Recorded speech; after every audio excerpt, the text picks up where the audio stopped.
Hey YouTube, what's going on? Son of Sanguinius here, and today I'm going to cover an opinion, my own personal opinion, and this video is probably going to be a little bit lengthy.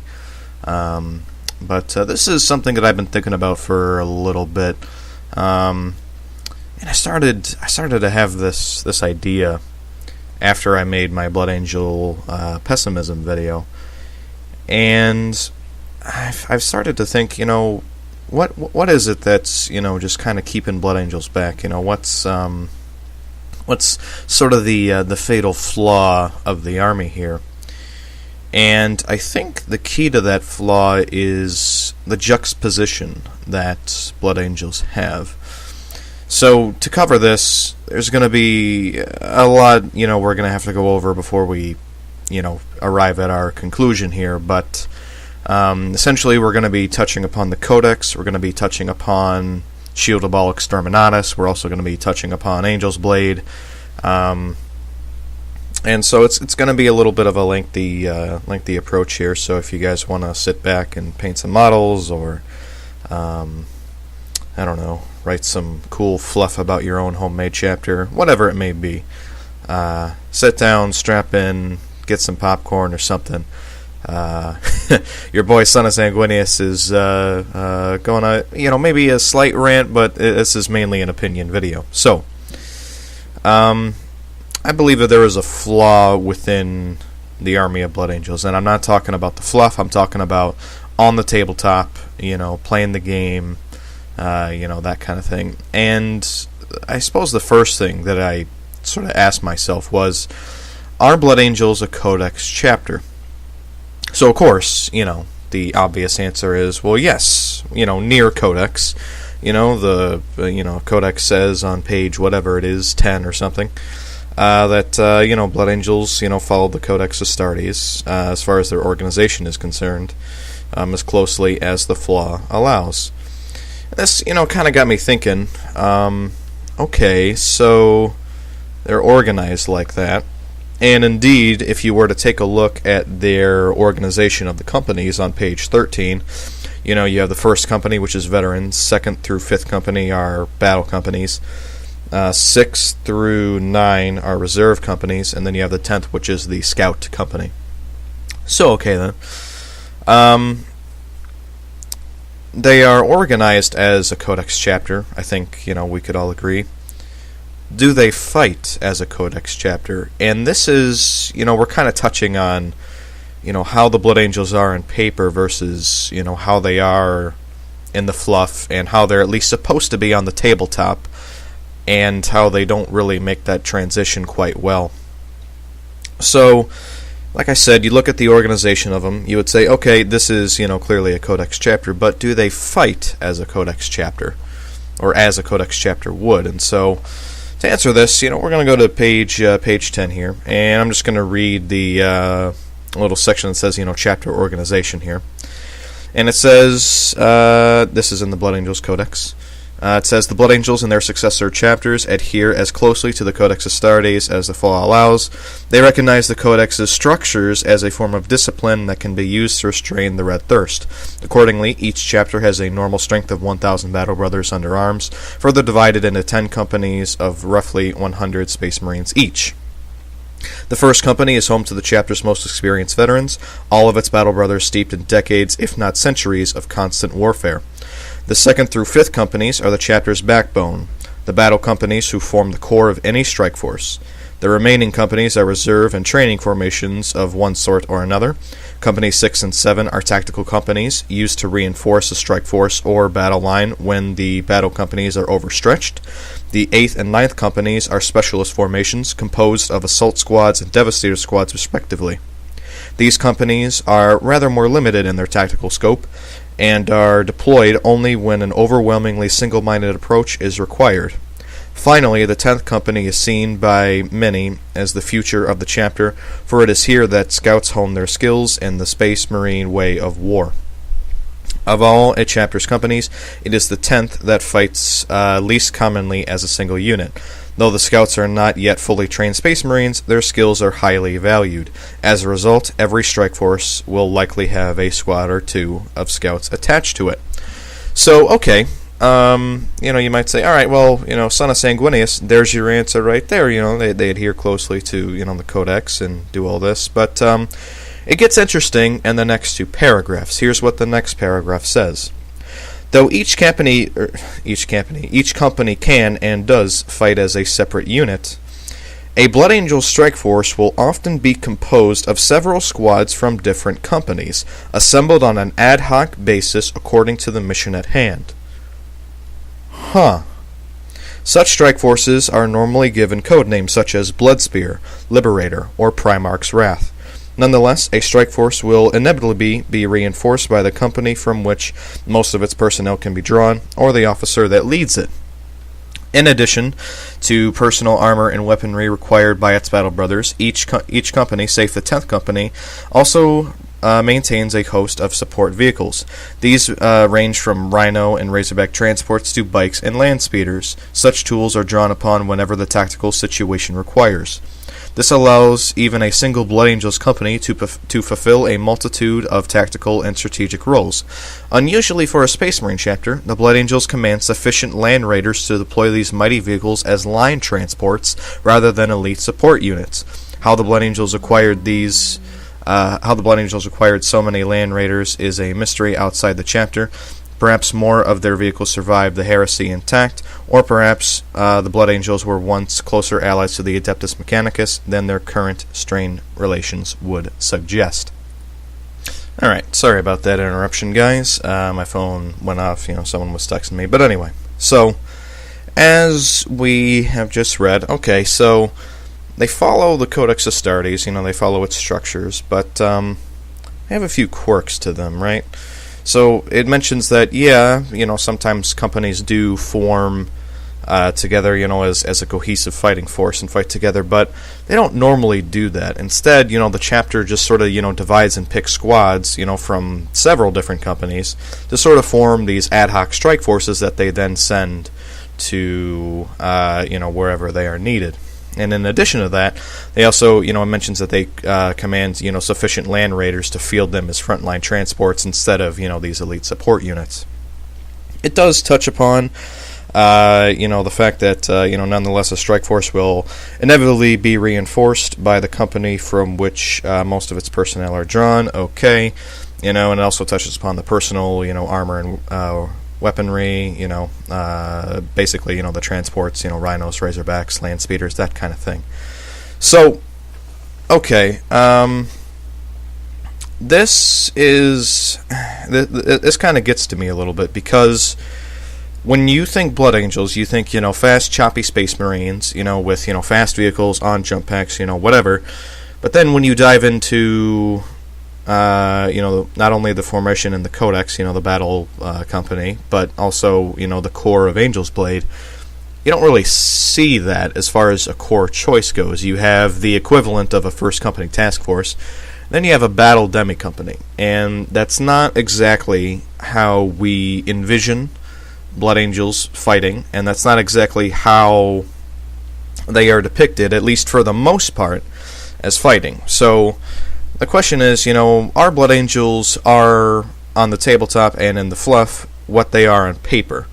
In other words, do they fight as a Codex chapter, or do they have, their sort of own style of fighting, their own ways of going about things? And I've never, in some of the fluff and things that I've read, I've never once seen, Blood Angels, whether talking to, their fellow brothers, whether they're, talking to themselves. I've never seen them, necessarily have a die-hard adherence to the Codex. What I'm reading from page 10 here, the ordering of the host, is that, they see the benefit of the Codex structure, but they don't really adhere to it. And this comes up again and again, that Blood Angels still retain their sort of heritage from their Legion, in the sense that more often than not, they're a fast-hitting, deep-striking, fast assault force. They're not necessarily, going to sit back, with a gun line. More often than not, they're going to, try and get into close combat. They're going to try and overwhelm the opponent, once they get into close contact. And that is how, at least for me, that's how I envision them, and I would imagine that that's probably how you envision them. But we don't really see that in Angel's Blade. We see it in some of the auxiliary formations, yes, but not necessarily in the core formations.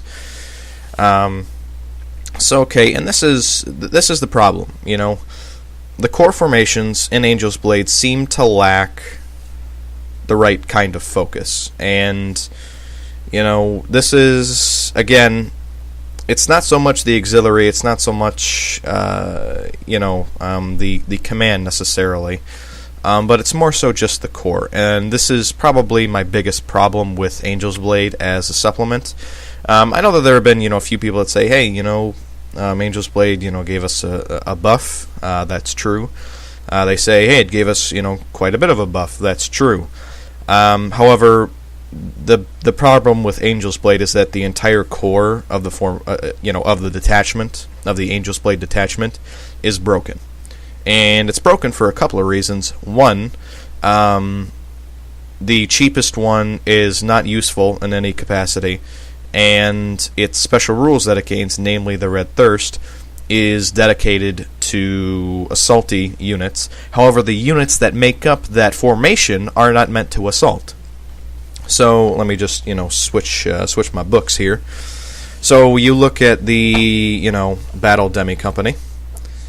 Let me flip to it here, and you'll see that this is the formation: 1 captain or chaplain, 1 command squad if the captain is taken, 3 tactical squads, 1 assault squad, bike squad, attack bike squad, or unit of land speeders, 1 devastator squad, 1 dreadnought, and 1 furioso dreadnought only if the chaplain is taken. So of these units, which ones are meant to assault? Well, you could argue for the captain or the chaplain. Sure, okay, so that's 1. Command squad, well, frankly, I kind of touched upon this in my command squad video. Frankly, I think you're better off keeping your command squad as sort of like a special weapons platform and not really, dedicating them to the assault, because frankly, as I said in that video, between Sanguinary Guard, Death Company, Assault Marines, Vanguard Veterans, and Assault Terminators, I think we have the assault covered. Tactical squads, they're not designed to assault, and I realize completely that, we as Blood Angels, we can give them Heavy Flamer and Melta, and, Inferno Pistol on the Sergeant with Power Sword, and, we can just fire our bolt pistols, whatever. That's true, and I would probably do that.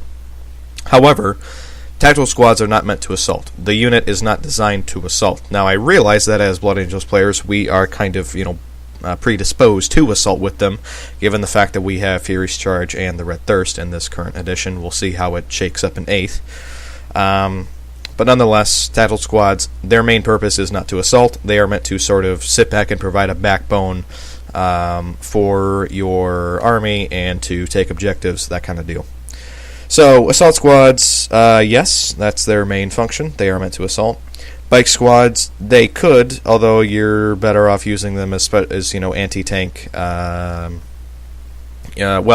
anti-heavy infantry, anti-armor, with, Meltas, Gravs, that kind of thing, considering that they are relentless. Attack bike squad, not really. Mainly for, either anti-infantry with a heavy bolter or anti-armor with the multi-melta. And land speeders, nope. Again, anti-infantry or anti-armor. Devastator squads are certainly not meant to assault. Don't think that needs too much explanation. The regular dreadnought, I suppose you could assault with one if you just wanted to keep it cheap and just charge in. However, given the fact that Death Company dreadnoughts and Furioso dreadnoughts can do the assault better anyway, you're much better off taking your dreadnought and turning it into either a infantry support platform or an anti-armor platform. And then lastly, the Furioso dreadnought.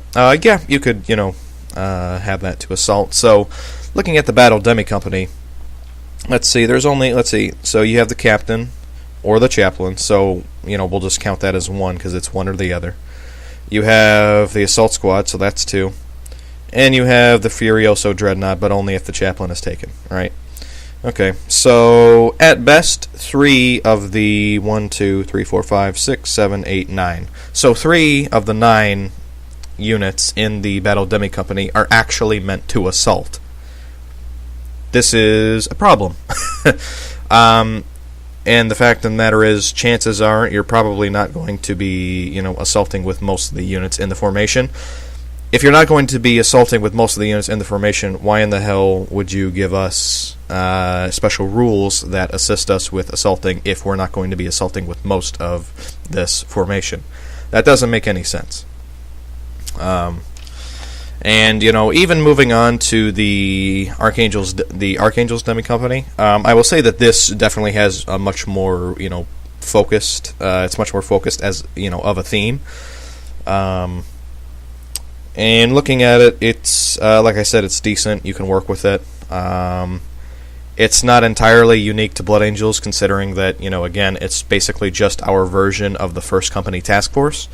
And not necessarily anything that is, there isn't too much here that's necessarily unique. Stubborn is nice. The Elite Strike Force, make reserve rolls, from your first turn, and then, Storm of Angels, which is, the you scatter 1d6 less. So, that's nice. And, anyway, going back to,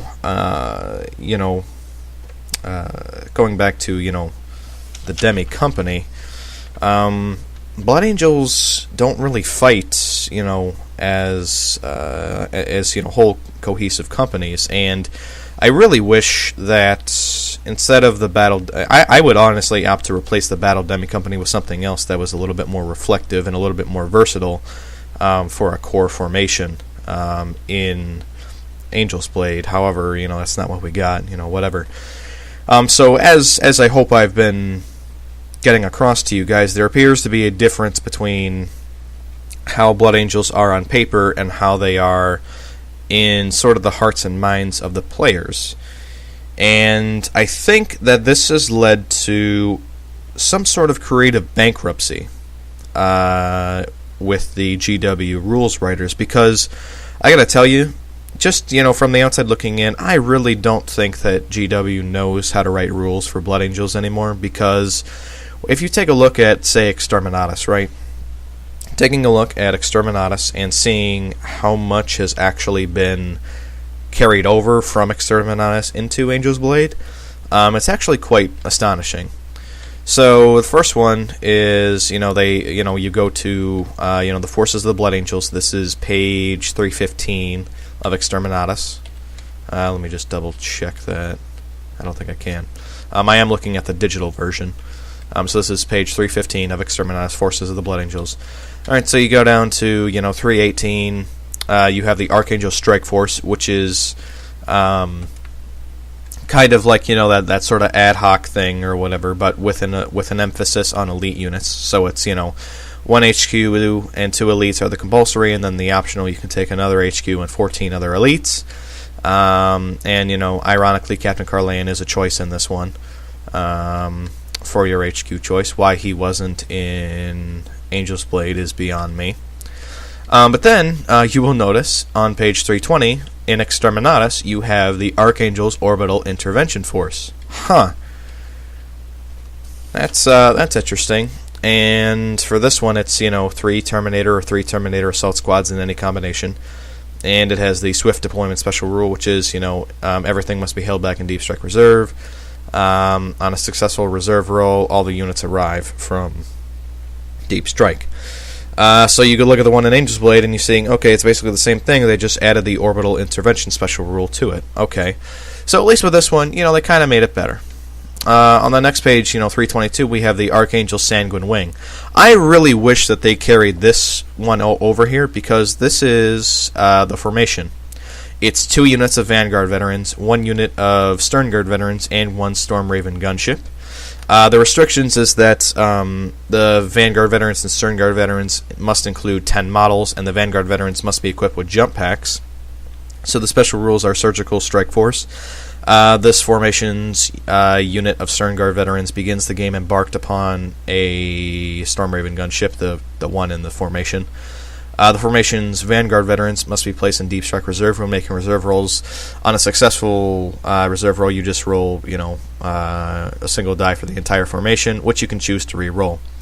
On a successful reserve roll, everything arrives. And then the nice thing here is First Company Armory. Vanguard veteran squads from this formation can take a single power weapon or lightning claw per model as a free upgrade. Stern Guard veterans from this formation may take a single Stormbolter or combi weapon per model as a free upgrade. Wow, this would, including this, even just as it is, it would still be a little bit, pricey, considering we have to have, essentially, 30 veterans or whatever. We would have to have, 20 Vanguard vets and 10 Stern Guard vets. But at least with this would actually solve the pricing problem with Vanguard veterans and actually make them somewhat viable. Why they didn't include this in any way, shape, or form on here is beyond me. It's frankly just disappointing. So I move on to page 324, and we have, look, the Archangel's Demi Company. Oh gosh, wow, it's in Exterminatus too. And hey, let's see what it composes of. 1 captain or Captain Carlan, 2 Furioso Dreadnoughts, 5 squads chosen in any combination from the following list: Terminator Squad, Terminator Assault Squad, Stern Guard Veteran, or Vanguard Veteran. Special rules are Stubborn, Lord of the Host, which is you can re-roll, the Warlord traits, in the Archangel's Warlord traits table from Exterminatus. And then, Storm of Angels, you can re-roll failed reserve rolls, and you scatter d6 less. So you're like, okay, well that all sounds cool. And then you look at the one in Angel's Blade, the Archangel's Demi Company. They basically just added the Elite Strike Force, which is you can make reserve rolls in this formation from your first turn. Okay. Let's see. Oh, hey, look, the Blooded Demi Company. Oh, gosh. Wow. This is like some deja vu here. The Blooded Demi Company, what's the formation? 1 captain or chaplain, 1 command squad if the captain is taken, 3 tactical squads, 1 assault squad, 1 devastator squad, 1 dreadnought, 1 Furioso only if the chaplain is taken. Oh, special rules, the Angel's Virtue and the Red Thirst. Hey, that sounds a lot like the Battle Demi Company in Angel's Blade. Do you see where I'm going with this? And let's see. The last one here is Strike Force Mortalis. It consists of 1 chaplain, 3 Death Company squads, 2 Death Company dreadnoughts, and 1 Storm Raven. Special rules are Crusader and Fury of the Forlorn. At the start of any fight subphase, Death Company models from this formation that do not have the Rampage special rule gain +1 attack if the combat they are in contains more enemy models than friendly models. This bonus lasts until the end of the phase. For the purposes of determining whether or not this special rule is activated, count all models locked in the combat, not just those that are engaged. A model that has made a disordered charge from this from that receives no benefit. Okay. So, the last one there is basically the Death Company Strike Force, although I will say with the Death Company Strike Force, at least, they made it a little bit more manageable as far as the price goes. They took out the Storm Raven, and they reduced the Death Company Dread. They also gave us the Death Company Chaplain, and they gave us the Black Rage as a special rule instead of Crusader and Fury of the Forlorn. So, okay. So, right now, we've kind of seen...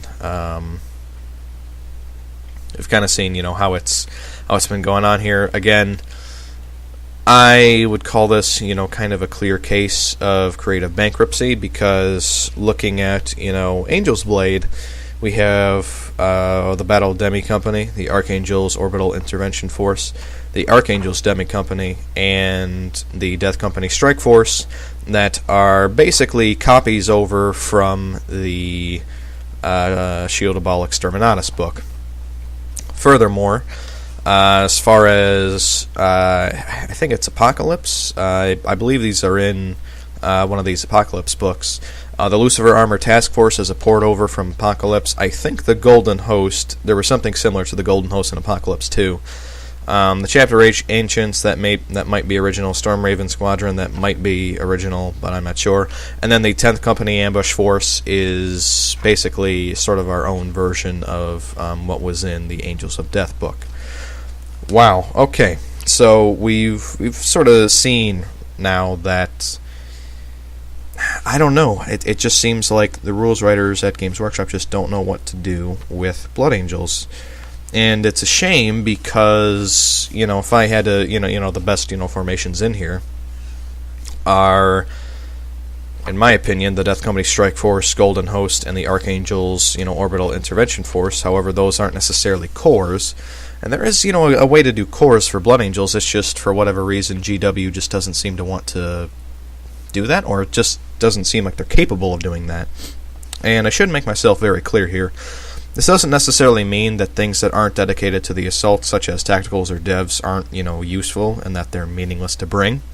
As I mentioned in my Devastator tactics video, Devastators and, tacticals can provide, much needed, fire support to the army. And they're choices that should not be overlooked. I just wish that the core formations in Angel's Blade gave us, a little bit more diversity and could reflect, perhaps, more accurately how Blood Angels actually fight, because I don't necessarily believe that the Battle Demi Company is necessarily how the Blood Angels fight. They talked a little bit about, in Exterminatus, about the Second Company specifically, and how the Blooded are kind of... They're somewhat different from the other battle companies in the chapter, in that they seem to have a better control of the Red Thirst, and so for the Second Company, at least, the Battle Demi Company style thing kind of makes sense, because that's how the company specifically fights. However, it's different, from that in other companies, especially when we look at something like the Third Company, Captain Tycho's company, who were fighting the Orcs on Armageddon. Going up against, the speed freaks, I think it was, and how, they had, fast, rapid strike forces, and that kind of thing. So, as I've said, I think tacticals and devs have a place. I just wish that the actual formations, the core formations in Angel's Blade could better reflect how Blood Angels actually are, at least in our heads, and, how we see them most often depicted in the fluff.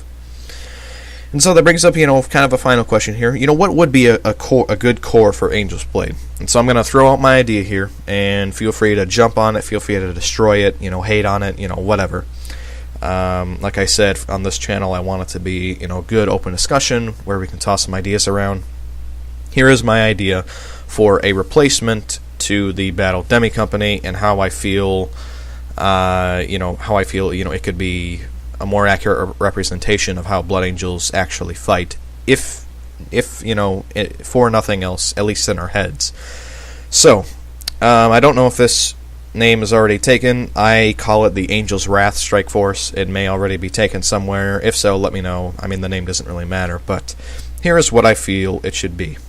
So, first thing, 2 to 6 units of tactical squads, 1 to 6 units of Assault Marines, Land Speeders, Bikes, or Attack Bikes, 1 to 3 units of Ball Predators, Predators, or Land Raiders of any type, 1 to 3 units of Devastators, Whirlwinds, or Vindicators, 1 Captain, and 1 Dreadnought, Command Squad, Sanguinary Guard, or Furioso Dreadnought. So, I'll say it one more time for you guys. 2 to 6 units of tactical squads, 1 to 6 units of Assault Marines, Land Speeders, Bikes, or Attack Bikes, 1 to 3 units of Ball Predators, Predators, or Land Raiders of any type, 1 to 3 units of Devastators, Whirlwinds, or Vindicators, 1 Captain, or I suppose we could throw in a Chaplain here, why not, and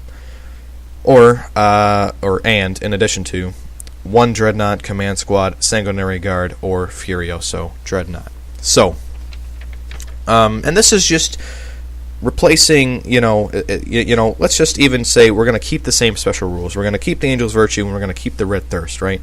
So comparing what I just laid out to the Battle Demi Company, what are sort of the benefits? Well, for one, the formation that I have given can scale with the points. You'll notice that there is rarely a set amount of things.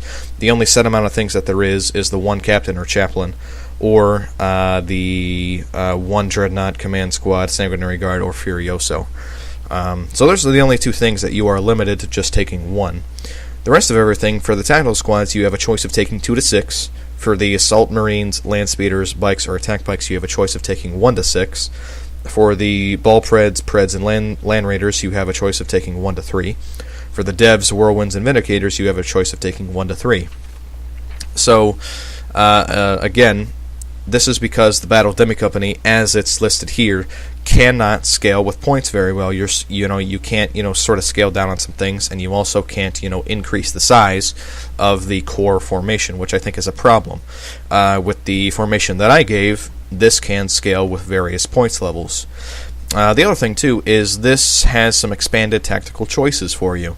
So instead of being limited to the very heavy infantry-focused Battle Demi Company, and here you have some options of taking some more vehicles in place of infantry, and you have the option of taking more infantry, or you have the option of taking less infantry, and also you have various different mixes of fast vehicles, heavy support, and elite within this core formation that you are lacking in the Battle Demi Company. The other thing too, this kind of came to me as I was looking at the Lucifer Armor Task Force. This formation that I have given you will allow you to take smaller amounts of land speeders and Preds, because if you look at the Angel's Blade Strike Force, the only way to take a Land Raider or a Predator is in the Lucifer Armor Task Force. And that's a problem. That's a big problem, because I, as a single working-class college student, do not have the funds nor the capability to, just sort of run out to my hobby store and buy 3 Preds, a Land Raider, and a Tech Marine, off of, GW's website at the drop of a hat. And with this, again, on top of scaling for various points levels, this at least gives people a way to take at least one of any of the vehicles that I have mentioned, instead of trying to shove this giant 600 plus point formation down our throats. This is a way to sort of take those vehicles, still have them be effective on the tabletop, without having to go to this really pricey formation, both in terms of points and in terms of dollars. And the last point here that I want to, just sort of bring up is the formation that I gave the Angel's Wrath Strike Force. This will work better with the special rules that the Battle Demi Company has. So as I mentioned, even just, not changing the special rules at all, just changing the, basically the formation of units, right? With this, there are at least more, depending on how you build it, of course, because the Angel's Wrath Strike Force that I have laid out here is more versatile as far as what you can bring. However, potentially more units can benefit from the Red Thirst than with the Battle Demi Company. Again, the more flexible it is, the more options you have, the more you can sort of tailor the core of your formation to better fit the overall detachment in Angel's Blade. So, I'm curious to hear what you guys think, whether or not this would be a good core. I'm sure that once 8th edition hits, all of this will be irrelevant anyway, because it sounds like there is going to be a hell of a lot of shakeups. I'm hearing things like, codexes won't be a thing. We're basically going to have war scrolls or data slates that we can download online. I'm hearing that, formations and things like that may make a return, but who the hell knows? I'm, talking about things like the General's Handbook. That's kind of sort of been confirmed. But for right now, for 7th edition, what do you guys think? Is this, a good core formation that I've put out to you guys? And also, do you think that there is a juxtaposition, in Blood Angels? Do you feel that, my argument is convincing? Do you think it's stupid? I'm very curious to hear what you guys have to say down below in the comment section below. Feel free to like and subscribe, and I will see you guys in the next video.